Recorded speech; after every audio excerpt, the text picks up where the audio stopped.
시청자 여러분 안녕하십니까? 제22대 국회의원 선거 나주 화순 선거구 후보자 토론회 진행을 맡은 한신구입니다. 제22대 국회의원 선거가 이제 일주일 앞으로 다가왔습니다. 유권자들의 표심을 잡기 위해서 후보자들의 경쟁이 더욱 치열해지고 있는데요. 여러분들의 선택을 돕기 위해서 각 후보의 공약과 정책, 그리고 자질을 비교 검증해보는 시간을 마련했습니다. 앞으로 1시간 동안 진행되는 생방송 토론회를 통해서 후보자들의 면면을 꼼꼼히 살펴보시고 4월 10일 소중한 한 표 꼭 행사하시기 바랍니다. 그럼 나주 화순 선거구에 나서는 후보자들을 소개하겠습니다. 먼저 기호 7번 진보당 안주영 후보입니다. 안녕하세요. 안주영입니다. 네, 다음은 기호 1번 더불어민주당 신정훈 후보입니다. 네, 안녕하세요. 신정훈입니다. 네, 오늘 토론회의 자리 배치와 발언 순서는 사전 추첨에 의해서 이루어졌다는 점을 먼저 말씀드립니다. 그리고 나주 화순 국회의원 선거에는 총 3명의 후보자가 출사표를 던졌는데요. 기호 2번 국민의힘 김종훈 후보 측이 토론회 불참 의사를 통보하면서 함께하지 못했다는 점 알려드립니다. 그럼 본격적인 토론에 앞서 출마의 변부터 듣도록 하겠습니다. 시간은 각 후보에게 1분씩 드리겠습니다. 정해진 순서에 따라서 기호 7번 진보당 안주영 후보부터 시작하겠습니다. 네, 존경하는 나주시민 화순 군민 여러분 안녕하십니까? 기호 7번 진보당 안주영입니다. 나주 화순의 선수 교체가 필요합니다. 반칙 정치를 심판하고 윤석열 검찰 독재를 심판하기 위해서 반드시 선수 교체가 필요합니다. 지난 30여 년 민주당 일당 독주는 지역 정치에 정체와 오만을 가져왔습니다. 공천장만 받으면 당선된다는 오만함이 지역 주민을 무시하는 태도로 나타나고 있습니다. 이제는 바뀌어야 합니다. 민주당 경선은 반칙과 불법으로 이어졌습니다. 지역 주민을 분노하게 하였고 분열시켰습니다. 무조건 바꿔야 합니다. 이중투표 유도는 공직선거법 위반입니다. 신정훈 후보의 이중투표 유도 발언은 전국 방송을 통해 확인되었습니다. 검찰 고발과 선관위 경찰 조사 의뢰로 사법당국의 조사가 불가피합니다. 반칙 정치를 심판해야 나주 화순이 바뀝니다. 여기까지 듣겠습니다. 다음으로 기호 1번 더불어민주당 신정훈 후보의 기조연설 듣겠습니다. 시간은 마찬가지로 1분입니다. 안녕하세요. 신정훈입니다. 더불어민주당 국회의원 후보로 출마한 기호 1번 신정훈입니다. 나주 화순 군민 여러분, 그리고 시민 여러분, 윤석열 정권 집권 2년, 대한민국은 이 정치, 경제, 외교, 국방, 국정 전 분야가 무능한 경제, 그리고 무도하고 무책임한 국정 운영으로 그야말로 민주주의와 민생이 무너지고 있습니다. 눈 떠보니 후진국이라는 그런 한탄과 자조가 자자하고 있습니다. 무능한 경제와 부자 감세로 1년 새 56조 원의 세수 결손, 경제가 거의 폭망 수준입니다. 에너지값 폭등, 그리고 이 물가 폭등으로 소비자도 생산자도 못 살겠다고 아우성입니다. 사랑하고 존경하는 전남 도민 여러분, 그리고 나주 시구민 여러분, 민생을 포기한 바오보 정권을 심판해야 합니다. 민주주의를 파괴한 독재 정권을 심판해야 합니다. 예, 그럼 이어서 토론의 진행 방식을 설명드리겠습니다. 오늘 토론은 나주시 선거방송 토론위원회가 정한 의제를 중심으로 진행됩니다. 공통 질문과 핵심 공약 발표, 그리고 주도권 토론과 마무리 발언 순으로 진행됩니다. 후보 간 공정한 토론을 위해서 발언 시간을 엄격히 제한하오니 두 후보 모두 발언 시간을 잘 지켜주시길 바랍니다. 또한 나주와 화순을 위해 일할 국회의원 후보의 정책과 비전을 듣는 시간인 만큼 상대 후보를 비방하는 발언은 삼가해 주시고 건설적인 토론이 될 수 있도록 적극 협조해 주시기 바랍니다. 그럼 첫 번째 공통 질문 드리겠습니다. 나주와 화순의 노령 인구는 지속적으로 증가하고 있는 반면에 청년 인구는 감소하고 있습니다. 이에 따라 나주와 화순이 직면한 현안을 진단하고 고령화 문제와 청년 인구 유입에 대한 정책 비전을 제시해 주시기 바랍니다. 정해진 순서에 따라서 신정훈 후보의 답변부터 듣겠습니다. 시간은 1분 30초입니다. 전남의 노령 인구는 26.1%, 그리고 인구 소멸 지수에서도 전국 최상위 1위입니다. 아마 지방이 이렇게 소멸하고 있는 가장 큰 이유는 수도권 중심의 국가 운영에서 비롯됐다고 생각합니다.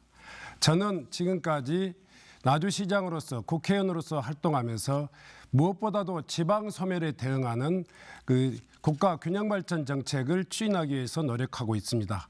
이번 국회의원 선거에 출마하면서도 국가 균형 발전 정책, 특히 제2차 공공기관 지방 이전을 공약으로 하고 있습니다. 또 전남이 이렇게 소멸하고 있는 가장 큰 이유 중에 두 번째는 정부의 농정 실패에 있다고 생각합니다. 저는 이번 총선에서 경상북도와 전라남도 도 당이 함께 공동으로 지방 소멸에 대응하는 공동 공약을 발표한 바가 있습니다. 무엇보다도 농촌에도 사람들이 살 수 있는 그런 여건을 만들어야 합니다. 농어촌 기본소득을 추진하겠습니다. 그리고 농산물 최저가격 안정제를 추진하겠습니다. 세 번째로는 원스톱 교육 돌봄 시스템을 구축하겠습니다. 그리고 지역에 살아도 이 안전한 완결무결한 그런 의료 지원 체계도 만들겠습니다. 청년 친화형 그런 일자리 혁신 대책을 마련하겠습니다. 만 원짜리 주택도 함께 공동 지원해서 지방에도 희망이 있는 나라 꼭 만들겠습니다. 예, 여기까지 듣겠습니다. 다음 안주영 후보 답변해 주시기 바랍니다. 역시 시간은 1분 30초입니다. 네, 노령화, 인구 감소, 지역 소멸에 대한 해결책. 저는 질 높은 무상 돌봄 체계 구축이라고 생각하고 있습니다. 돌봄 정책 기본법을 제정하고 돌봄에 대한 국가 책임을 명확히 규정해서 생애 주기에 맞는 맞춤형 돌봄 국가 책임제를 시행하겠습니다. 돌봄의 공공성 실현을 위한 국가와 지자체 의무 규정을 만들어 출산, 육아, 교육, 취업, 결혼, 주거, 경력 단절, 고령화 문제를 국가 차원에서 해결하도록 하겠습니다. 저출생에도 불구하고 나주 하순의 산후 도우미부터 여전히 소득에 따라 유료 서비스인 상태입니다. 맞벌이 부부 밑에서 자녀의 돌봄 공백은 사교육비로 메꿔야만 하는 상황입니다.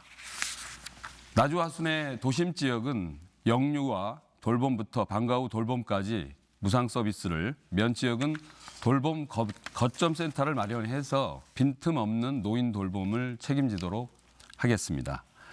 청년 인구 감소 문제는 한국에너지공대 연구기관 및 배후 기업 유치, 화순 백신 산단 성공으로 일자리를 마련해 나가겠습니다. 주거 걱정 없는 지역을 위해서 청년 임대주택을 대폭 확대해 나가도록 하겠습니다. 네, 공통 질문에 대한 두 후보의 답변을 들어봤는데요. 이에 대한 후보 간 보충 질문이 있겠습니다. 후보자들께서는 공통 질문에 대한 각 후보의 답변을 토대로 궁금한 점을 30초 동안 질문하시면 됩니다. 또한 상대 후보의 답변 시간은 1분 이상 충분히 보장해 주시기 바랍니다. 그럼 순서에 따라서 신정훈 후보부터 시작하겠습니다. 안주영 후보께서는 질문이 끝나면 바로 이어서 답변을 해주시면 됩니다. 신정훈 후보 질문해 주시죠. 안주영 후보께서는 지금 이 돌봄 이야기를 굉장히 강조하셨는데 지금 농촌에 그리고 지방에서 인구가 떠나가는 가장 큰 이유가 일자리라고 보여집니다. 그리고 또한 농촌의 이 소득이 격감하고 있는 현실입니다. 이런 문제에 대해서 지금 나주시가 지금까지 추진해 왔던 혁신도시 정책 그리고 한전과 한국에너지공과대학을 추진하면서 미래 산업을 생각하는 그 정책을 추진하고 있는데 여기에 대한 평가 듣고 싶습니다. 네, 일자리와 소득의 문제 중요하다고 생각합니다. 한데 우리가 이미 전 세계적으로 굴뚝 산업이 소멸하고 있는 상황이고 그래서 새로운 일자리의 경우는 산업이 아니라 서비스로 찾아야 된다는 생각을 많이 하고 있습니다. 그리고 에너지공과대학이 신설된 것은 누구나 다 환영할 수 있는 일인데 그것이 지역 청년들에게 새로운 기회와 그리고 일자리로 이어질 수 있는 것을 더 많이 고민하고 함께 해야 된다고 생각을 하고 있습니다. 그리고 혁신도시의 경우도 10년간 인구 5만의 자족도시를 만들려고 했습니다만 지금 3만 9천에 머물고 있는 상태입니다. 정주 여건에 대한 불만도 많이 있는 상태입니다. 예, 여기까지 듣겠습니다. 안주영 후보의 질문 차례인데요. 신종훈 후보께서는 질문이 끝나면 바로 이어서 답변해 주시면 됩니다. 질문은 30초, 답변은 1분입니다. 안주영 후보입니다. 네, 농어촌 기본소득을 도입하겠다라고 말씀을 하셨는데요. 이미 전국의 농어촌 지역에 농민수당의 형태로 1년에 60만 원씩 지급이 되고 있습니다. 농가당 지급이 되고 있습니다. 농어촌 기본소득이라고 하면 얼마만큼의 금액을 말씀하시는 거고 또 어떻게 지급할 것인지를 여쭙고 싶습니다. 지금 아마 제 공약에 대한 그 질문이신 것 같은데요. 저는 이제 농어촌 기본소득이 필요한 이유는 지금 현재 시행하고 있는 농민소득과는 좀 다릅니다. 지금 지방이 소멸하고 있는 상황 속에서 지역에 산다는 것 자체가 복지, 보건, 그리고 또 이 교통 이런 여건에서 굉장히 열악한 주거 환경을 감당하고 있기 때문에 농어촌에 정주하는 주민들에게 전체적으로 지원해서 그 사람들의 정주 의지를 좀 더 촉진하자 이런 뜻입니다. 이재명 대표가 추진하고 있는 시험적으로 시작하고 있는 경기도 청산면이라는 곳에서 농어촌 소득을 지원하고 있는데요. 매달 10만 원씩 지원하고 있습니다. 그 지역의 인구 감소도 둔화되어 있고 오히려 늘어나고 있고요. 청년들의 정주 여건이 더 확대되고 있습니다. 저는 그 분야에 있어서 한 달에 15만 원 정도씩을 하는데 예. 우선 급심한 여기까지 듣겠습니다. 네, 이어서 두 번째 공통 질문 드리겠습니다. 나주와 화수는 농업이 차지하는 비율이 상대적으로 높고 나주는 에너지밸리 조성, 화수는 백신 산업 특구 지정을 통해서 경제 활성화에 힘을 쏟고 있는 상황입니다. 이에 따라 농업 소득을 확대하면서 신산업 동력을 극대화할 수 있는 방안, 나아가서는 기업 유치를 통한 지역 경제 활성화 방안을 제시해 주시기 바랍니다. 이번에는 안주영 후보의 답변부터 듣겠습니다. 시간은 1분 30초입니다. 예, 우선 살기 좋은 농업 농촌을 만들기 위해서는 농업 농촌 농민을 위한 국가 책임 농정 체계가 실현돼야 한다고 보고 있습니다. 한편으로는 농업 소득 보존과 다른 한편으로는 농산물 가격 안정 정책이 동시에 진행되어야만 합니다. 저는 농민수당 240만 원 보장과 농민들에게 농산물 가격 결정권을 돌려드려야 한다고 봅니다. 농민기본법 제정으로 책임 농종을 실현하고 기후위기, 식량위기, 농업위기를 극복해야 합니다. 지금 농촌은 기후위기로 생긴 생산량 감소와 치솟는 농업 경영비, 고령화에 따라서 노동력 부족이 위협받고 있습니다. 농업재해보상법과 친환경 급식 확대 그리고 농촌 재생에너지 공용화가 필요한 상황입니다. 아울러 현장 농민들의 구체적인 요구에 기울여서 현장에서 답을 찾는 이러한 자세가 필요하다고 보고 있습니다. 또한 나주 국가에너지 산업과 화순, 바이오, 메디컬 산업이 성공적으로 조성되도록 지원을 아끼지 않겠습니다. 특히 관련 산업의 전문 인력 양성을 위한 교육기관을 유치하고 지역민의 일자리 창출로 이어질 수 있도록 하겠습니다. 특히 한국에너지공대와 연계한 연구기관 유치, 기술산업 기반 시설을 마련해서 지역경제 활성화에 기반을 닦겠습니다. 네, 이어서 신종훈 후보입니다. 시간은 역시 1분 30초입니다. 네, 지금 윤석열 정부 들어서서 1년 사이에 무려 농업소득이 26.8%가 폭락했습니다. 농자재 값은 오르고 농산물 값은 떨어지는 그런 자연스러운 당연한 결과입니다. 당연히 농산물 가격이 보장되고 농자재 가격은 안정돼야 합니다. 이걸 위해서 국가가 자기 책임을 다하는 노력을 해야 된다고 생각합니다. 아울러서 저는 농어촌 기본소득을 추진해가지고 농촌에 살아도 이 불리하지 않는 주거 환경을 만드는데 노력을 다하겠습니다. 아울러서 농민들도 법적으로 지위가 보장되는 농업농촌 기본법을 만들어서 농민들이 이 농정 결정에 있어서 지자체 그리고 국가가 중앙정부가 농업 정책을 만들어낼 때 함께 참여할 수 있는 그런 이 권한들을 법제화하겠다 이런 생각을 갖습니다. 두 번째로는 이제 지역의 일자리입니다. 청년들의 일자리를 만들기 위한 새로운 산업들을 만들어야 합니다. 안주영 후보께서 말씀하신 대로 굴뚝 산업이 아닙니다.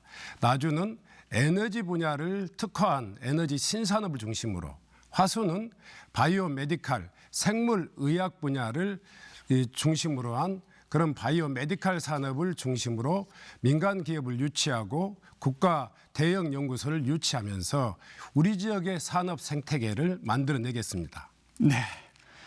이어서 공통질문에 대한 후보 간 보충 질문이 있겠습니다. 질문은 30초 이내, 답변은 1분 이상 보장해 주시기 바랍니다.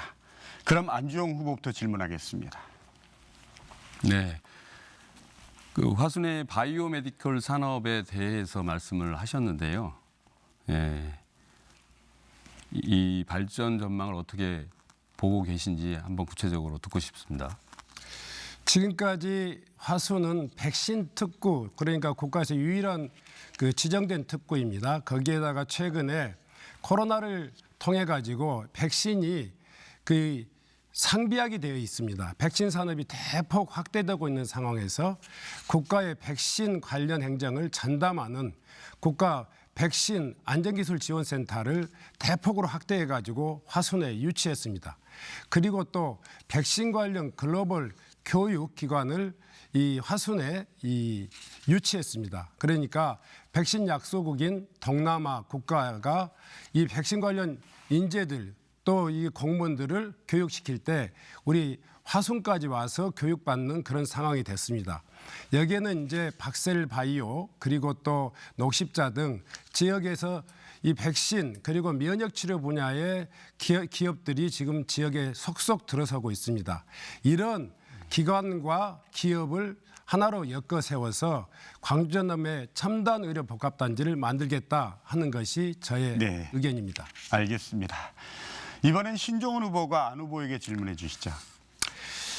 국가 책임 농정을 말씀하셨는데 저는 이제 안 후보께서 말씀하시는 농정에 있어서 국가의 책임이 좀 더 확장돼야 된다 이런 것은 충분히 이해를 합니다. 그런데 국가 책임 농정이라고 하는 것이 이 한편으로는 강조되면서 또 한편으로는 농산물 가격은 농민들이 결정하겠다. 이게 굉장히 좀 모순된 이 주장이 아닐까 생각합니다.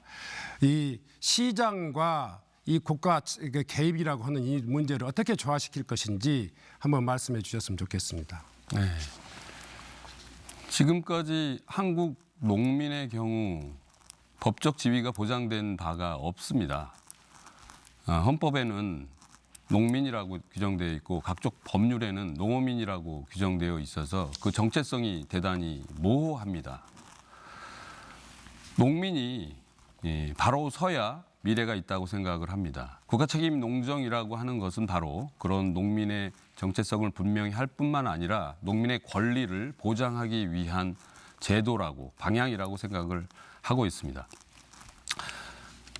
농산물 가격 안정 정책으로 말씀드린 농민들이 가격 결정권을 갖게 된다는 것은 지금껏 단 한 번도 한국 농민들이 생산은 했지만 농산물 가격에 대한 결정을 한 바가 없습니다.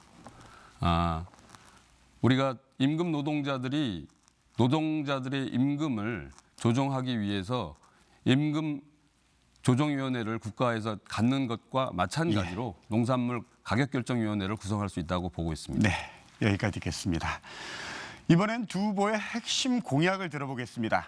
각 후보께서는 2분 이내로 지역의 현안 해결과 발전을 위한 대표 공약을 발표해 주시면 됩니다. 먼저 신종훈 후보부터 시작하겠습니다. 저는 지금 우리 국가가 처한 가장 중요한 과제 중에 하나가 지방 소멸이라고 봅니다. 이런 지방 소멸 시대 나주 화순을 중심으로 해서 영산강 초광역 지방정부 시대를 열겠다 이렇게 약속드립니다.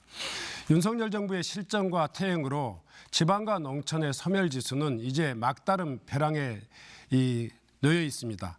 아마 22대 국회가 농촌과 지방이 사라져가는 이 소멸 시대를 막아낼 수 있는 마지막 기회가 아닐까 생각합니다. 저는 광주의 위성도시인 이 나주와 화순이 각자 도생하는 것보다는 광주 광역권 이 경제권을 중심으로 해서 서로 협력하고 서로 발전하는 특화하는 그런 발전 계획을 세우고 싶다 이런 말씀을 드립니다. 무엇보다도 앞서 말씀드렸듯이 이미 광주 연남 공동혁신도시를 통해서 나주는 에너지 신산업의 생태계가 만들어지고 있습니다. 한전, 한국에너지공과대학 그리고 관련 기업들이 들어설 수 있는 국가산단 이걸 중심으로 해서 에너지 신산업을 광주 연남의 미래 산업으로 키워나가겠습니다.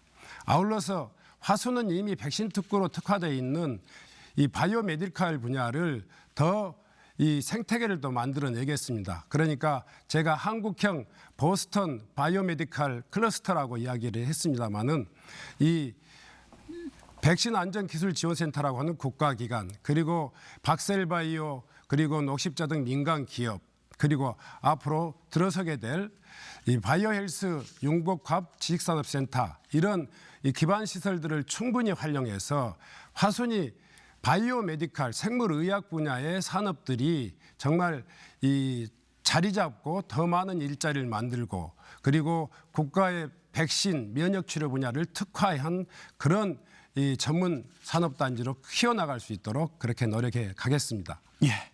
다음은 안주영 후보입니다. 핵심 공약 발표 시간입니다. 시간은 역시 2분입니다. 네. 저는 우선 결혼과 육아, 청년과 어르신들의 행복한 삶을 국가가 책임지도록 하겠습니다. 결혼하면 집을 혼수로 드리겠습니다. 만원주택, 청년 임대주택을 대폭 확대하겠습니다. 자녀 키움 지원금을 월 100만 원으로 지급하겠습니다. 아동수당 지급 대상을 18세로 확대하고 30년까지 100만 원으로 상향 지급하겠습니다. 임금 삭감 없는 주 4일제를 도입해서 일하는 청년을 응원하겠습니다. 65세 이상 어르신들에게 시니어 행복지원금을 지급하겠습니다. 30년까지 월 100만 원으로 확대하여 행복한 노후를 책임지겠습니다. 두 번째는 기후위기 극복, 탄소 중립을 선도하는 나주화순을 만들겠습니다. 농촌 파괴 없는 재생에너지 단지를 조성하고 화순탄강을 기후위기 대안 사업기지로 만들겠습니다. 또한 기후위기 연구기관 유치로 탄소 중립 도시를 선도하겠습니다. 세 번째는 시군민이 주인되는 대중교통 체계를 만들겠습니다. 대중교통 수요자의 입장에서 노선 문제를 해결하겠습니다. 교통약자의 이동권을 보장하는 것이 가장 중요합니다. 청소년부터 무상교통, 호남 최초로 기후교통카드를 도입하겠습니다. 버스 완전 공용제를 위한 특별법을 추진하겠습니다. 네 번째로 문화환경이 어우러지는 나주화순을 만들겠습니다. 영산강을 치유산책과 친수 문화공간으로 조성하고 둘레길 고인돌 공원을 조성해서 치유와 힐링 포인트 화순을 만들겠습니다. 예, 다 하셨습니까? 네. 예. 두 후보의 대표 공약을 들어봤는데요. 서로의 공약에 대한 궁금증이나 반론은 이어지는 주도권 토론에서 활발하게 토론해 주시면 바라겠습니다.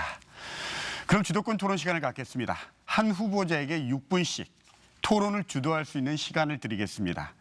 내실 있는 토론을 위해서 질문은 1분 이내로, 답변은 30초 이상 보장해 주시기 바랍니다. 먼저 안주영 후보에게 주도권 드리겠습니다. 네, 저는 정치개혁 과제, 특히 국회의원 선거제도에 대해서 다뤄볼 생각입니다. 우리 사회의 국회의원 선거제도의 한계가 이미 도달했습니다. 소선거구제로 인한 거대 양당만의 정치, 이것도 한계이고요. 그리고 준연동형 비례제로 인해서 위성정당을 탈피할 수 없는 한계를 우리는 맞닥뜨리고 있습니다. 아울러 당내 경선 제도의 한계가 이번 총선에도 이어졌습니다. 국회의원 선거 제도를 개혁하지 않으면 안 되는 막중한 상황이라고 보고 있습니다. 특히나 나주 화순에서 당내 경선 제도의 한계 또는 악용으로 나타난 문제가 있어서 잠깐 언급하도록 하겠습니다. 지난 3월 4일 민주당 신정훈 후보가 지역구인 전남 나주시 동강면에서 주민들을 만났습니다. 이 자리에서 일반 시민 대상의 전화 여론조사 참여 방법을 설명을 했습니다. 그러니까 이중투표를 유도한 이야기였죠. 바로 이런 화면으로 JTBC에 이제 확인이 됐는데요. 전국적으로 방송이 됐는데요. 거기서 신정훈 후보께서 이런 발언을 하셨습니다. 아니라고 해야지 투표를 할 수 있어요. 권리당원입니다. 그렇게 해버리면 끊어져 버려. 무슨 말인지 아시죠? 이거 확실히 이중투표를 유도하는 발언이었다고 생각을 합니다. 안 의원님 질문을 네. 부탁드리겠습니다. 자, 이런 당내 경선 제도의 한계를 어떻게 극복하실지 저는 우선 질문을 드립니다. 우선 이게 제도적인 한계가 있다 하는 것에 대해서 인정하고요. 또 너도 나도 다 하는 일이니까 내 잘못이 없다 이렇게 이야기하지 않겠습니다. 다만 이게 지금 안 후보께서 말씀하신 거나 또 언론에서 보도하는 만큼 이중투표를 유도한 내용들이 경미했기 때문에 실제로는 그것이 영향을 미치는 영향이 크지 않았기 때문에 민주당에서는 이 문제를 경고로 마무리되었습니다. 당연히 이 제도는 제도적 결함이 있습니다. 이 일반인들에게 전화를 하면서 당원들에게 전화가 가면서 당원이냐 아니냐를 묻는 것을 자의적으로 선택하게 돼 있고 그 누구도 그것을 단속하거나 또 그것을 제재할 권한이 없습니다. 또 방법도 없습니다. 그래서 이런 문제들은 제도 개선을 통해서 반드시 개선해야 되겠다 생각되고요. 저는 누차 제가 그런 발언을 했던 것에 대해서는 저의 실수 또 실언으로서 여러 차례 사과를 드린 바 있습니다. 네. 다만 이게 지금 말씀하셨듯이 조직적이고 또 이렇게 계획적이었다 이렇게 말씀하시는 것에 대해서는 대단히 유감스럽다 이렇게 답변을 말씀드립니다. 30초로 해주시면 감사하겠습니다. 어쨌든 민주당 중앙당에서 경고 조치를 받았음에도 불구하고 신정훈 후보가 포함된 모바일 단톡방에서 현직 시의원, 도의원들이 함께 참여해서 이중투표 유도를 하고 셀프 인증 정황이 또 포착이 됐어요. 그래서 결과적으로는 지금 어떻게 된 상황이냐? 검찰에 고발된 상황입니다. 이 상황은. 그리고 전라남도 선관위가 이 내용을 경찰에 수사 의뢰를 한 상태에 있습니다. 그래서 저는 당내 경선의 한계라고만 이야기할 수 없는 부분이 있는 거죠. 룰을 위반한 거고 반칙을 한 겁니다. 불법을 한 겁니다. 현재 존재하고 있는 공직선거법 상으로 이것은 불법입니다. 이중투표 유도는. 공직선거법 108조 11항을 보면 그렇게 나와 있습니다. 누구든지 당내 경선 여론조사에 영향을 미치기 위해서 성별, 연령 등을 거짓으로 응답하도록 지시하거나 권유, 유도하면 안 된다라고 명시되어 있고 위반했을 경우에 3년 이하 징역 그리고 600만 원 이하의 벌금에 처하게 되어 있습니다. 이걸 가벼이 사과로 넘길 문제인가? 그리고 민주당 중앙당의 판단만으로 이 문제를 그냥 넘어갈 수 있는 문제인가? 저는 이게 불법 행위라고 답변 기회를 생각을 좀 하고 주시기 있습니다. 바랍니다. 네. 예, 답변 시간을 충분히 드리도록 네. 하겠습니다. 우선은 지금 단톡방에서 조직적인 이중투표 유도가 있었다고 하는데 그건 그렇지 않습니다. 내용을 정확히 보시면 알겠지만 어떤 후보든 간에 이 선거 과정에서 단톡방을 열어서 많은 지지자들의 어떤 적극적인 투표 참여를 요구하고 있습니다. 어떤 단어 한마디도 지금 제가 이중투표를 유도했다 이 이야기는 전혀 사실과 다르다. 그런 내용이 없다 이런 말씀 드리고요. 중앙당에서 이런 경고 처분을 했던 것은 여러 가지 사례를 비교 분석해서 나주의 사례가 일반적인 관행에 비해서 그렇게 과하지 않다 이런 결론이 냈기 때문입니다. 그래서 네, 알겠습니다. 민주당의 공천이 결정되었는데 네, 지금 알겠습니다. 30초 타당 후보가 넘었습니다. 예. 민주당의 공천 내용 자체를 가지고 시비를 거는 것은 적절치 않다. 예. 이를테면 예. 사법 안 잠깐만요. 부분의 조사가 주도권 토론 시간이니까 안 후보님 네. 먼저 당내 드리겠습니다. 경선 문제라고 해서 왜 참견이냐고 그렇게 하시는데 이게 남의 집 문제가 아닙니다. 이미 공직선거법 상으로 오히려 지금 이중투표 유도 등등은 더 강화돼서 처벌하고 있는 사회적 상황이고요. 더욱이 국회의원이라고 하는 국민의 대표가 불법과 반칙으로 공천권을 받는다는 것 자체가 말이 안 되는 거죠. 네, 여기까지 듣겠습니다. 부족한 토론 다음 주도권 토론 시간에 활용하시면 될 것 같습니다. 이번에는 신종훈 후보께 6분의 주도권을 드리겠습니다.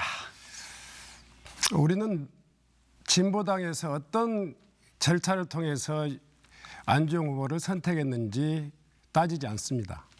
아마 경선을 통해서 됐는지 지명을 통해서 됐는지 거의 당내 경선은 대개 사법기관에서도 당내 경선의 룰을 존중하고 있습니다. 지금 이중투표에 대한 논란은 저에게 부끄러운 측면이 있고 제가 또 충분히 사과를 드렸습니다. 다만 이것이 언론에서 선정적으로 보도된 내용을 다 사실인 것처럼 와서 지금 국가의 대사를 논의하는 총선 토론회에서 계속 이야기하는 것은 저는 결코 바람직하지 않다고 생각합니다. 진보당의 역사에서 2012년도에 전국적으로 조직적으로 저질러졌던 대리투표를 기억하실지 모르겠습니다. 아마 안주영 후보 또 특정 이 당원들도 많이 그런 이야기를 들었을 걸로 생각합니다. 우리는 결코 그런 것에 관심이 없습니다. 우선 저는 야권 단일화 또 야권 비례연합 등등을 통해 가지고 정말 젖먹는 힘까지도 함께 모아서 윤석열 정부를 타도하자, 심판하자 이런 이 총선의 대의에도 불구하고 이 총선 국면에 와서 타당의 공천 과정을 문제 삼는 것은 조금 좀 아쉽다 생각합니다. 질문 답변 기회 드리시죠. 예. 말씀드린 대로 저는- 그 문제는 네. 남의 집 문제가 아닙니다. 그리고 국회의원의 자질과 도덕성의 문제는 국민을 대표하고 있는 입장이기 때문에 분명히 확실하게 검증돼야 할 사항이라고 저는 생각하고 있습니다. 아시겠지만 2022년 이상직 의원의 경우 공직선거법 위반으로 의원직이 상실된 바가 있습니다. 그 내용을 들여다보면 핵심적인 공직선거법 위반이 바로 이중투표 유도였습니다.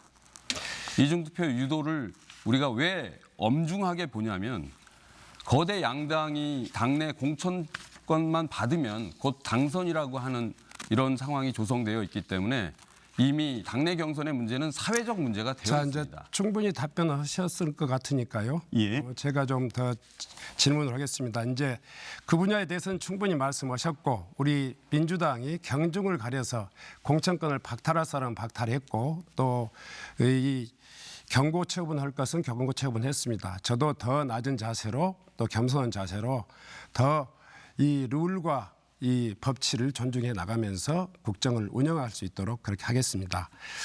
이번에는 이제 우리 안주영 후보에게 몇 가지 공약 사항에서 좀 묻겠습니다. 우선 안주영 후보는 농민들에게 지금 가격 결정권을 주겠다 이 이야기는 참 좋은 이야기입니다. 당연히 농민들의 생존권이 달려 있고 자기들의 생산품인 농산물에 대한 가격 결정권이 농민들한테 있어야 합니다. 그러니까 쌀 가격을 결정할 때 추곡 수급위원회에서 농민들이 참여한 이 수급위원회에서 가격도 결정하고 수급에 대한 이 전망도 결정해야 합니다. 저는 이 가격 결정권을 마냥 농민에게 주는 것만이 문제가 아니고 사전적으로 이 농산물의 수급이 안정돼야만이 가격이 정상화될 수 있다 이런 생각을 가지고 있어서 사전적 선제적 수급 조절을 통한 가격 안정 제도를 양곡관리법에 담은 적이 있습니다. 지금 이 안주영 후보께서 가격 결정권을 농민들에게 주겠다 하는 것까지는 충분히 동의합니다마는 수급 조절에 대한 정부의 기능 이 부분에 대해서는 어떻게 생각하시는지 좀 묻고 싶습니다. 네. 저는 농산물 수급 조절을 국가와 농민들이 함께 만들어가야 된다고 생각합니다. 최소한 쌀의 경우 30% 이상은 계약 재배가 되어야만 수급 조절이 가능한데 그것은 국가와 농민들 그리고 농민들의 조직이 함께 만들어가야 될 문제라고 생각을 합니다. 나머지 농산물의 경우도 마찬가지라고 보고 있습니다. 네, 저는 제가 봤을 때 그 말씀이 정답이라고 생각합니다. 농민들한테 마냥 마음대로 결정해라가 아니고 최저임금 결정할 때 정부하고 노동자가 상의하듯이 농산물 가격을 결정할 때도 농민들의 의견을 수렴하고 농민들이 참여한 상태에서 정부위원회가 결정하는 방식입니다. 그러니까 내용적으로는 정부와 생산자가 함께 결정하는 이런 구조가 돼야만이 수급과 가격이 동시에 안정될 수 있다 이렇게 생각하는 것입니다. 두 번째로는 지금 농업농촌 기본법을 지금 공약으로 내것이었는데 농업농촌기본법 지금 이번에 내것인 공약이 그 강병기 의원이 지금 소위 말해서 내건 이 국회에다 제출한 그 공약하고 똑같습니까? 강성희 의원. 강성희 의원님께서 진보당 소속 의원님께서 농민기본법입니다. 네, 농민기본법. 네. 그 내용에 대해서 그 내용과 똑같은 것인지 아닌 것인지 저는 이렇게 생각합니다. 농민들한테 가장 중요한 기본권, 기본법에 담아야 될 취지는 농민들의 법적인 지위를 규정하는 것이다. 그리고 두 번째로는 정부의 정책에 있어서 농민들이 경제 주체로서 참여할 수 있는 참정권, 교섭권 네, 이런 걸 실무님 이야기했는데 여기까지 듣겠습니다. 부족한 답변은 다음 주도권 토론 시간 때 활용하시면 되실 것 같습니다. 제22대 국회의원 선거 나주시 화순군 선거구 후보자 토론회를 함께하고 계시는데요. 열기를 식혀가면서 다시 사회적 공통 질문으로 이어가겠습니다. 각 후보자들께서는 질문을 잘 듣고 1분 30초 이내로 답해 주시면 됩니다. 나주시는 원도심과 농촌 그리고 빛가람 혁신도시 등으로 구성된 도농복합도시입니다. 이에 따라 양극화 현상이 두드러지게 나타나고 있는데요. 이러한 양극화를 해소하고 균형 발전을 이루기 위해선 어떤 방안이 필요하다고 생각하는지 답변해 주시면 되겠습니다. 정해진 순서에 따라서 신종훈 후보부터 말씀해 주시겠습니다. 잘 아시다시피 이 혁신도시가 오고 또 도농 간에 있던 그 양극화가 아주 심해졌습니다. 일단은 혁신도시와 구도심, 혁신도시와 농촌도시 간에 서로의 역할 분담과 서로의 어떤 이 서로 균형 있는 소통이 필요하다고 생각합니다. 우선 상권에 있어서 이 격차를 좀 해소하기 위해서 구도심과 이 혁신도시 간에 교통과 소통 체계를 좀 더 원활하게 하는 것이 굉장히 필요하겠다. 이 혁신도시는 구도심의 상권에 있어서는 굉장히 중요한 시장입니다. 그런데 여전히 교통 체계가 혁신도시 따로 또 구도심 따로 이렇게 된다면 아마 이 혁신도시의 어떤 유치 성과가 이 구도심의 활성화가 아니라 구도심의 공동화로 이어지지 않겠는가 생각합니다. 한편으로는 구도심에 있어서 역사, 문화 또 휴양 자원들이 많이 있습니다. 영산강 수변을 비롯해서 구도심에 있는 이 목사골, 천년 목사골 목문화 그리고 또 영산강 고대 역사 문화를 자랑하는 그런 어떤 박물관 이런 것들이 혁신도시의 주민들에게 문화와 휴식의 공간으로서 활용될 수 있도록 적극적인 정책을 펴나가는 것이 중요하겠다 이런 생각을 하고 있습니다. 예, 다음 안주영 후보입니다. 답변해 주시죠. 네, 혁신도시는 지역의 경제적 중심지로 발전하고 원도심은 경제적으로 한계가 있는 상태로 남아서 도시와 농촌 간의 소득 격차가 커지고 있는 상황입니다. 주로 도시에 집중된 교육, 의료, 문화, 시설 등 공공 서비스가 집중하다 보니 삶의 질에 큰 차이가 발생을 하고 있습니다. 그리고 농촌 지역은 상대적으로 대중교통 등이 접근성이 떨어지면서 경제 사회적 활동이 제약받고 있는 상태입니다. 우선 혁신도시의 한국에너지공대 성공적인 안착을 해야 하고 에너지 산업 클러스터 육성하고 그리고 초강력 레이저 연구시설 유치 등을 통해서 혁신도시의 경제적인 성장을 이루어 나가야 된다고 보고 있습니다. 동시에 원도심의 경우 역사 문화 자원을 활용해서 원도심의 문화적 매력을 높여내고 그래서 상호 보완 시너지 효과를 낼 수 있도록 만들어내겠습니다. 그리고 나주 혁신도시와 원도심 간의 교통 기반 시설을 확충해서 이동성을 향상하고 혁신도시와 원도심 주민들의 지역 발전에 대한 적극적인 참여와 협력을 유도해서 지역사회 발전에 대한 성과와 책임을 공유하는 시스템을 만드는 데 앞장서 나가도록 하겠습니다. 네. 공통질문에 대한 두 후보의 답변을 들어봤는데요. 이에 대한 후보 간 보충 질문이 있겠습니다. 후보자들께서는 공통질문에 대한 각 후보의 답변을 토대로 궁금한 점을 30초 동안 질문해 주시면 됩니다. 또한 상대 후보의 답변 시간은 1분 이상 충분히 보장해 주시기 바랍니다. 그럼 순서에 따라서 신정훈 후보부터 질문하겠습니다. 지금 구도심, 특히 원도심의 이 공동화가 아주 극심한 상황입니다. 읍면 지역으로 가면 더더욱 극심하고요. 또 영산포 지역은 최근 들어서서 굉장히 이 공동화의 속도가 굉장히 좀 두드러지게 보여지고 있습니다. 읍면 지역, 특히 면 지역과 영산포 지역의 공동화 이 해소 방안에 대해서 안주영 후보께서는 어떤 보관을 갖고 계시는지 한번 말씀해 주셨으면 좋겠습니다. 예, 저는 나주의 농어촌 지역뿐만 아니라 전국의 농어촌 지역이 지역 소멸에 힘들어하고 있는 사실을 주목해야 된다고 보고 있습니다. 도시에 살고 있는 사람들이 돌아올 수 있는 최소한의 조치들이 전국적으로 그리고 나주 화순에서도 함께 이루어지는 것이 우선 필요하다고 생각을 해서 농민수당 240만 원을 제안드리고 있습니다.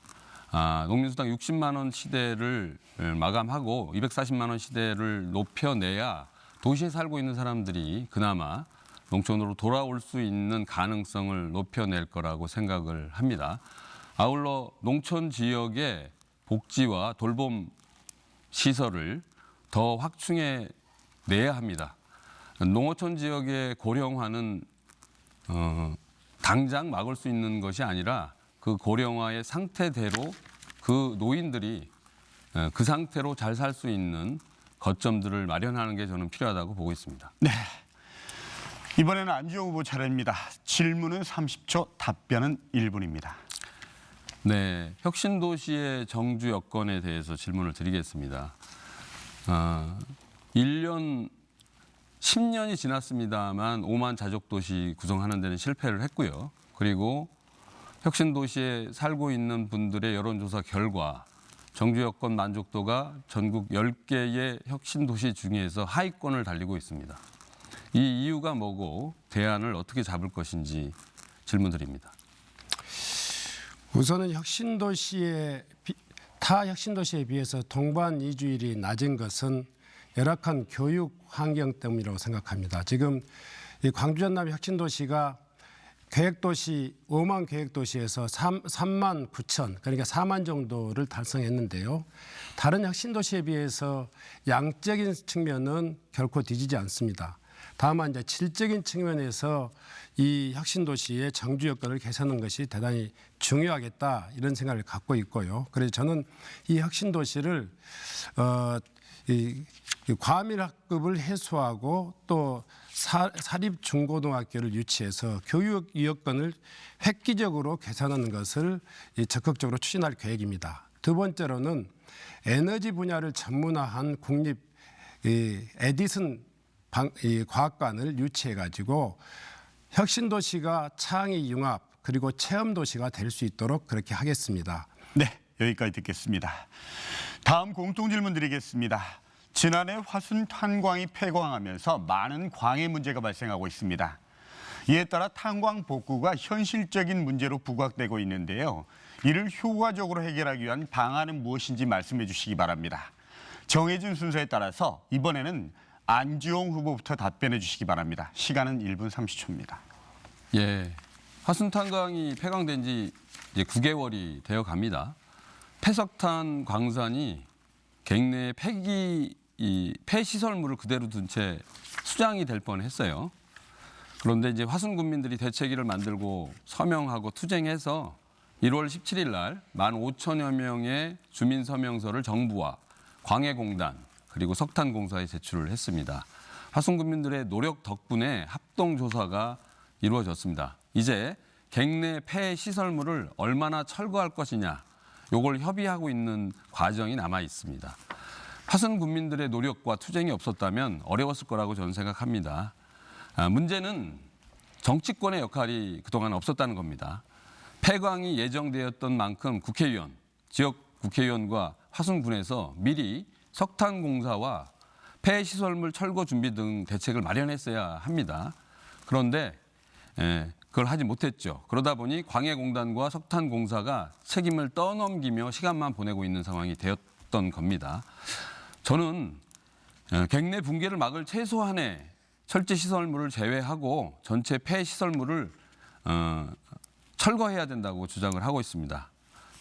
수질 정화 시설 그리고 화순 전역의 환경 피해에 대한 조사가 이루어져야 되고 이미 폐광된 지역의 환경 용역도 다시 한번 진행되어야 합니다. 네, 여기까지 듣겠습니다. 다음 신종원 후보입니다. 역시 답변은 1분 30초입니다. 그 석탄산업 합리화 계획에 의해서 화순탄광이 이제 그 폐광의 직면에 있고 폐광을 했습니다. 이 과정에서 저희들이 정치권에서 좀 노력이 부족했지 않느냐 이렇게 이야기하시는데요. 저는 21대 국회에 들어가서 가장 먼저 한 일이 이 화순탄광 폐광 이후의 대책을 준비하기 위한 폐광지원특별법이라는 것을 개정을 했습니다. 그 개정의 효과는 앞으로 20년 이상을 이 강원랜드 그 매출액의 일부를 일정 금액을 하순 지역과 같은 폐광 지역에다 지원하는 계획입니다. 금액으로 보면 약 한 20년 동안 2천억 정도의 재정 효과가 있다. 이것이 준비됐고 이미 확정되었습니다. 두 번째로는 경제진흥 사업이라고는 국가가 이 폐광 지역을 어떻게 활성화할 것이냐 하는 국가 정부 사업으로서 추진하는 그런 어떤 그 하순탄광 그 폐광 이후의 경제진흥 사업을 이미 예타 대상 사업으로 확정했습니다. 거기에도 국비가 870억이 포함되어 있습니다. 2천억과 870억이라고는 규모는 결코 작지 않습니다. 이런 재정들을 기반으로 해가지고 폐광 이후에 이 일자리 대책 그리고 경제진흥 대책 그리고 갱도의 그 환경오염 그 최소화 대책 이것들을 착실히 추진해 나가겠습니다. 이미 정부와 화순군이 합의하고 추진하고 있는 내용이다. 이렇게 말씀드릴 수 있을 것 같습니다. 네, 수고하셨습니다. 이어서 공통질문에 대한 후보 간 보충 질문이 있겠습니다. 질문은 30초 이내, 답변은 1분 이상 보장해 주시기 바랍니다. 먼저 안주영 후보부터 시작하겠습니다. 예, 그 경제진흥 사업으로 860억 예산은 확보되었지만 그것은 사업비고 화순탄광 부지 매입 등등의 내용들은 아직 예산이 잡혀 있지 않습니다. 이게 화순군 지방자치단체 예산으로 갈 것인지 아니면 또 다른 예산, 국가 예산을 확보를 할 것인지가 저는 중요하다고 봅니다.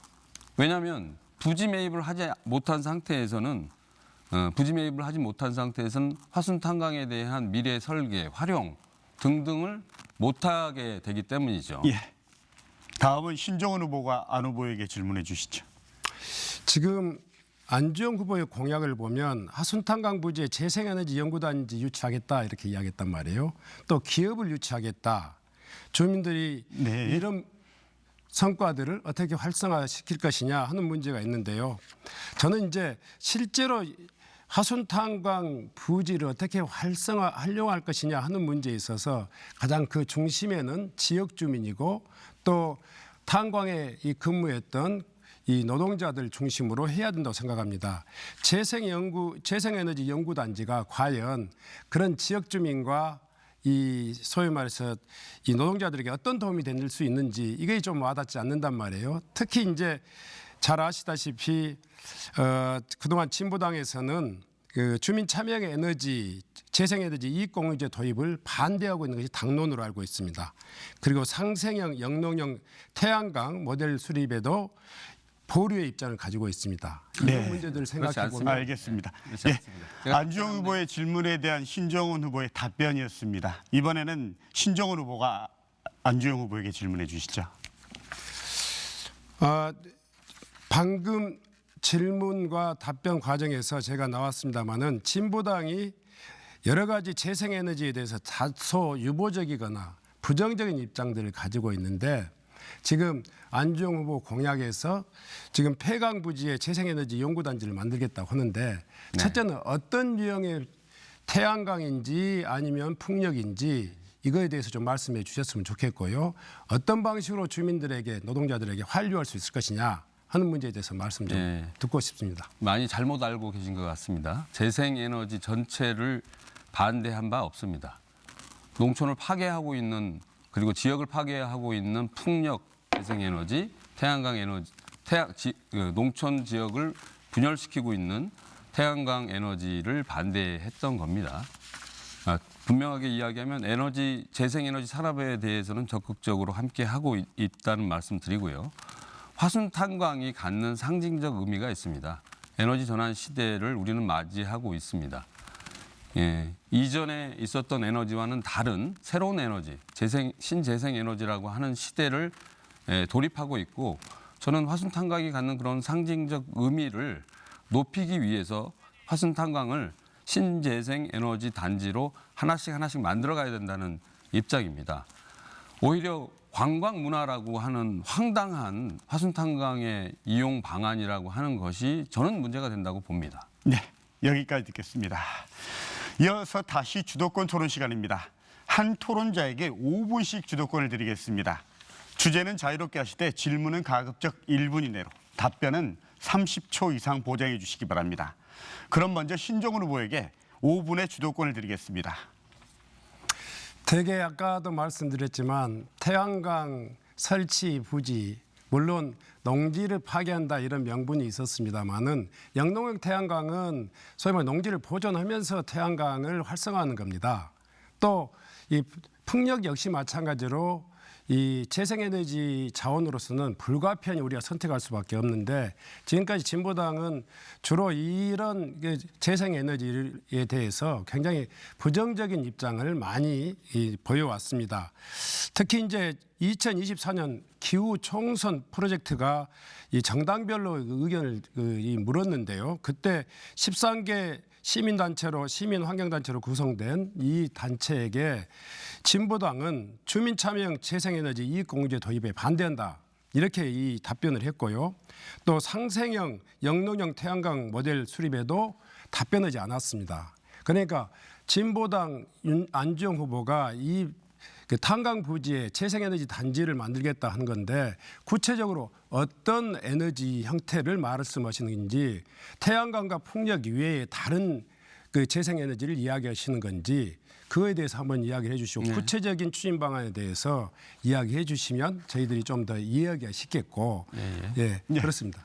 예, 뭐 잘못 알고 계신 게 굉장히 많으신 것 같습니다. 진보당은 어쨌든 신재생에너지의 방향에 대해서는 다 동의를 하고 있고요. 아니, 공식적으로 제가 지금 화순탄광에, 말씀하시는 화순탄광에 제가 말씀드린 것을 새롭게 신재생에너지를 단지를 만들겠다라고 하는 것은 당연히 우리가 신재생에너지의 영역이 그리 많지는 않습니다.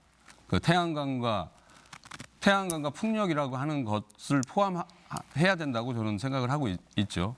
그런데 지금까지 우리 신재생에너지가 제가 좀 말씀드리고 좀 답변해 주시면 신 후보님 주도권 시간이니까 신 후보님 제가 이제 답변을 마무리하겠습니다. 답변 마무리할게요. 제가 진행되는 과정에 자연을 훼손하고 농지를 훼손하고 그리고 농촌 지역을 분열시켰었던 그런 여러 가지 사례들이 제가 있습니다. 좀 답변을 저희들이 반대했었던 건 바로 다음 주도권 토론이 안 후보님 제가 있으시니까요. 질문을 그때 좀 활용하시기 바랍니다. 잘못 알고 있다고 하는데 이것은 이미 공식적으로 13개 시민환경단체가 공식적으로 진보당에게 물었던 내용에 대한 답변이에요.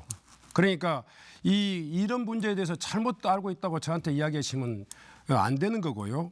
그리고 지금 구체적으로 재생에너지 단지를 만들겠다고 하는데 태양광, 풍력 이 단지를 만들겠다고 하는 건지 아니면 또 다른 재생에너지 단지를 만들겠다고 하는 건지 구체적으로 이야기해 네. 주시면서 저는 주민들에게 이야기. 말씀드린 게 재생에너지라고 하는 것에 대한 새로운 대안을 마련할 수 있는 연구기관부터 출발할 수밖에 없다고 저는 봐요. 당장 연구기관이 지역 주민들의 생존권이나 지역 경제에 어떤 태양광 영향을 미칩니까? 이 에너지나 풍력 에너지를 어느 정도 규모로 하순탄강에 지금 안칠 것이냐라고 하는 아주 상세하고 구체적인 계획까지를 제가 말씀드리는 것은 아닙니다. 재생에너지 단지의 방향을 하순탄강이 가져가는 것이 필요하다. 그래서 이렇게 이제 보고 세상의 있는 겁니다. 일은 주장하고 실행하는 프로세스는 다르다. 네. 이렇게 생각합니다. 공약을 내거셨으면 그 구체적인 프로세스도 아주 세밀하지는 않지만 좀 설득력 있게 이야기를 해야 되지 않겠는가 이런 생각을 드리고요. 제가 이제 진보당 후보인 이 안주영 후보께서 정치 교체를 계속 이야기하셨는데 최근에 제가 이 21대 국회에서 제가 법안 발의해 가지고 통과시킨 내용들을 한번 보여드리겠습니다. 여기에 보면 한국에너지공과대학 법안을 발의하고 통과시키는 데 대해서는 146명의 국회의원의 동의가 필요했습니다. 폐광지역 개발 지원에 관한 특별법을 통과시킬 때는 220명의 동의가 필요했었습니다. 그 양곡관리법 개정안을 통과시킬 때는 169명의 동의가 필요했습니다. 이처럼 이런 이 소수 정당이 국회에서 자기의 주장을 정책으로 만들어내려면 국민들의 설득이 굉장히 중요합니다.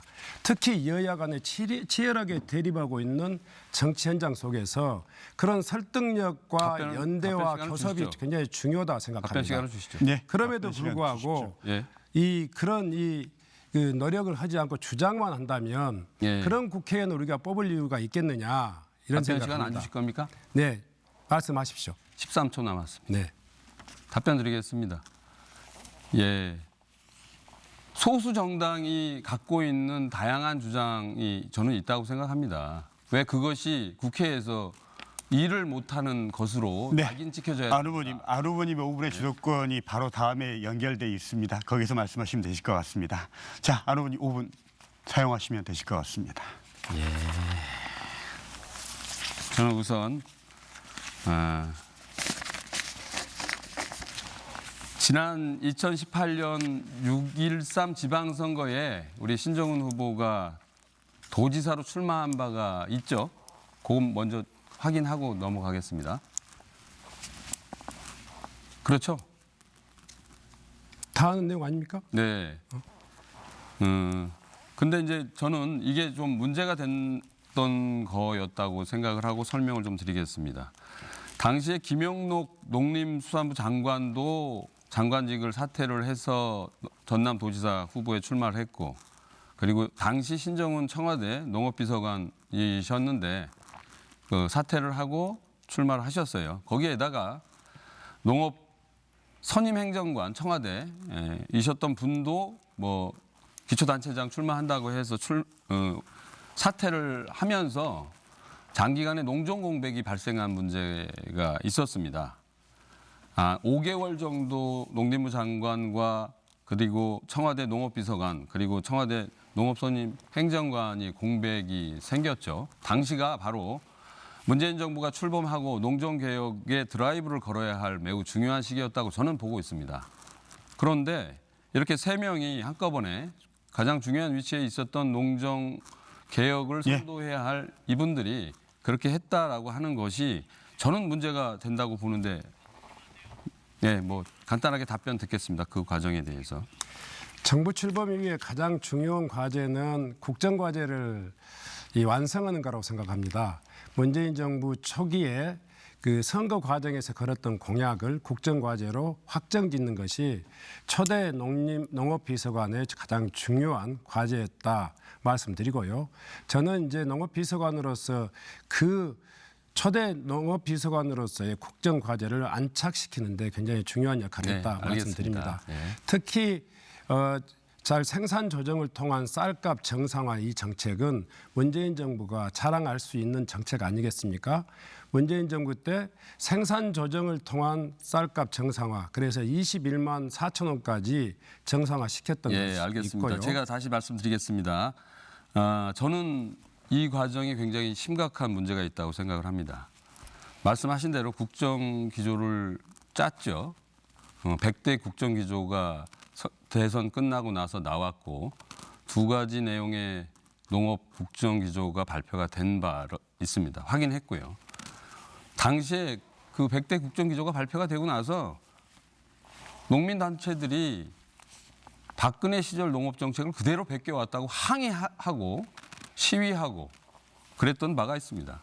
구체적 내용으로 들어가면 당시에 농업 기조를 잡으면서 나왔던 게 뭐였냐면 변동직불제 폐지였습니다. 변동직불제 폐지와 직불제 새로운 개편안이었는데 저는 계약됐다고 봅니다. 바로 이게 언제 문제가 됐냐면 2021년 말에 폭발을 했죠. 변동직불제가 폐지된 상태에서 목표 가격제가 폐지되고 그리고 이상한 시장격리제를 들고 나오면서 쌀값이 대폭락했습니다. 40년 만에 처음으로 대폭락을 했고 이러한 기운들이 2022년 대선에 3월달 대선에 농민표 30만 표를 깎아먹었다. 이렇게 평가될 수 있는 내용으로 갔었습니다. 저는 이 책임 정치의 후과가 이렇게 나타났다고 봅니다. 그러니까 도지사 더 높은 권력에 눈이 멀어서 책임지고 정리해야 할 것들을 다 정리하지 못한 후과가 이렇게 대선 패배로 이어졌다고 생각을 합니다. 네, 질문 드리시죠. 네. 변동직불금 제도가 폐지된 거, 이게 신정훈 비서관이 없어서 폐지됐다 이렇게 이야기해 주는데 시점을 전혀 달리 생각하고 있습니다. 이미 변동직불제가 폐지되고 또 이렇게 목표가격제도가 폐지된 것은 그 이전에 이미 국회에서 합의된 내용들, 여야 간에 그리고 그 문제에 대해서 현장에 있어서도 네, 그때 크게 알겠습니다. 부각되지 않았는데 그 알겠습니다. 결과 제가 이제 마지막 소위 질문을 말해서 드리겠습니다. 생산 조정을 아주 중요한 통한 질문을 드리겠습니다. 근데 그러니까 제가 말씀 좀 드릴게요. 네, 아니, 시간이 안 후보님 없어요. 주도권 토론에 다음 시간이 없습니다. 자, 마지막 질문을 드리겠습니다. 어쨌든 그렇게 책임 정치를 다하지 못했었던 바가 있는데 아주 단순하게 질문 드리겠습니다. 2026년 전남 도지사의 출마 계획이 있으십니까? 예, 아니요로만 답변해. 아직 없습니다. 예, 예, 꼭 그렇게 알겠습니다. 하셨으면 좋겠습니다. 예, 이제 어느덧 토론을 마무리할 시간입니다.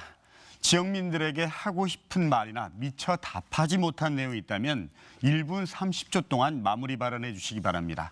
먼저 신정훈 후보입니다. 사랑하고 또 존경하는 화순 나주 시구민 여러분, 전남에서 민주당이면 당선이다 뭐 이렇게 하는 말이 있습니다.